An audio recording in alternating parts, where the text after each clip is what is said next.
दोस्तों, अगर आपको बिग बॉस देखना पसंद है और आप बिग बॉस के सलमान खान को देखना पसंद करते हैं तो सबसे पहले इस वीडियो को दिल से लाइक कर दीजिए। दोस्तों, बिग बॉस 13 का वीकेंड का बार में आज सलमान खान पारस छाबड़ा की क्लास लगाते हुए नजर आएंगे।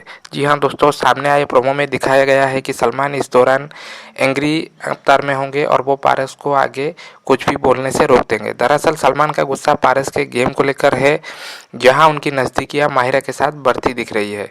आपको बता दें कि सलमान कहते हैं कि पारस और माहिरा आप दोनों जो भी कर रहे हैं वो फ्रेंडशिप नहीं लग रहा है, ये फ्रेंडशिप से ज़्यादा है। पारस के बारे में सलमान कहते हैं कि इसने अपनी गर्लफ्रेंड आकांक्षा से ये भी कहा है कि बाहर कि अगर थोड़ा बहुत गेम खेल लूँ, एक्टिंग कर लूँ तो बुरा नहीं मानना।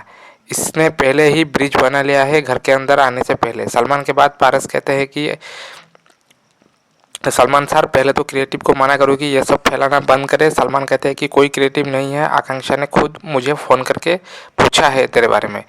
माना जा रहा है कि सलमान के इस गुस्से की वजह से पारस की वो चिट्ठी भी है जो उन्होंने आकांक्षा को भेजी थी। तो दोस्तों, ये था आज का बिग बॉस का अपडेट। देखते हैं आने वाले एपिसोड्स में क्या क्या होता है। आप लोग नीचे कमेंट करके ज़रूर बताइए दोस्तों कि आपका पसंदीदा बिग बॉस का कॉन्टेस्टेंट जो है वो कौन है। क्या आपको सिद्धार्थ पसंद है या फिर आसिम पसंद है या फिर पारस पसंद है। मैं मिलता हूँ आपसे नेक्स्ट वीडियो में।